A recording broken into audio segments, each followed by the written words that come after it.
Dana, welcome to Climate Action Live. Very excited to be here. So Dana, you are a renowned tastemaker and innovator in media, food, style and business.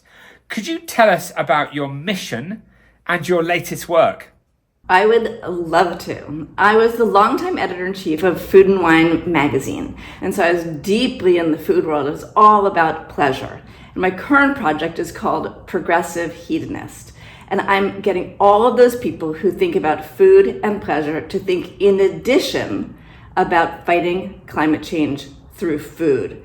So what does that look like? We gather people, share information, motivate them to take one more action in what they eat, how they think about food, where they shop, to help make the planet healthier for humans and have a longer life. Incredible. So, let me ask you, it's June 2024. What's your assessment of the current situation in relation to our journey of protecting our planet and people, particularly in your field?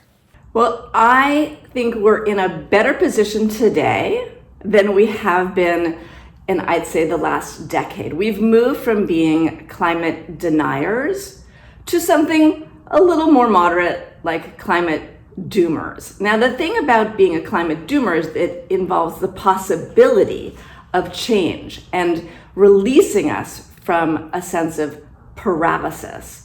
And that's the point of Progressive Hedonist. How do we take this moment of opportunity where we can change people's minds and really begin to mitigate climate change through food? So in my area, where food and ag are responsible for 30% of greenhouse gas emissions, depending on what study you're looking at. So in my field, people are doing extraordinary work. If you look at something like Silo, Douglas McMaster in London, a no-waste restaurant, really making us rethink what is delicious and what is possible in the restaurant world.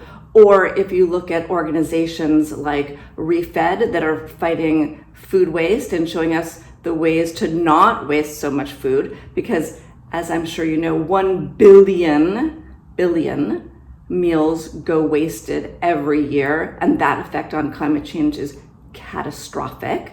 If we look at investment, there's investment in food and ag, also alt proteins. So we need so much more investment to really turn the tide, but investment is beginning to look in the food space to mitigate climate change. And we have the farmers who now are looking at changing from conventional to regenerative agriculture. And you have organizations like Zero Footprint helping farmers make that change, document it, and see that though there is a very challenging transition phase, what's on the other side is food that's healthier for humans and much healthier for the planet. So when I look around the world of food, I see potential every single place that I look. And what is the greatest potential? The greatest potential is in the individual really demanding and embracing these potential changes. Amazing. That's great to hear. Really great to hear. Can I ask you then, a phrase, no climate action, no peace. Could you talk to me about what you think when you hear that statement? That statement is very powerful to me because it encapsulates this very challenging moment. When you look around the world and you see how climate change has affected our ability to feed ourselves, the desertification, the lack of water, and the resulting wars between borders, between countries, but between states and between neighbors, it is very clear to me that if we don't address the gigantic challenges, again, I'm talking about food in particular, but multiplied, we will have no peace. We will have no community. We will not be supporting each other because we're fighting for these limited resources. And we need to understand how to work together to mitigate the climate and therefore to find a peaceful future. Can I ask you, what advice would you give to people to make the most impactful contribution? I think the most impactful contribution actually is to have a change of the mindset.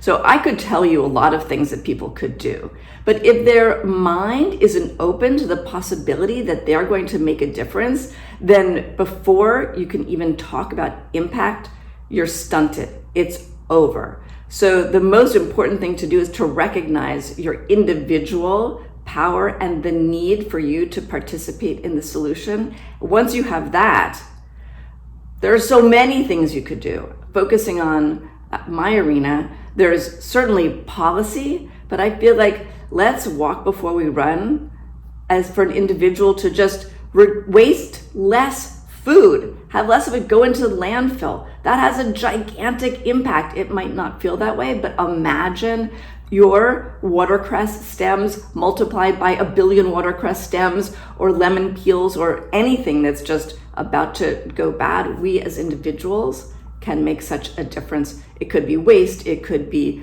the source of our ingredients, it could be supporting farmers, it could be just learning and advocating.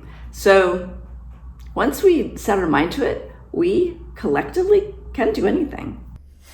Brilliant.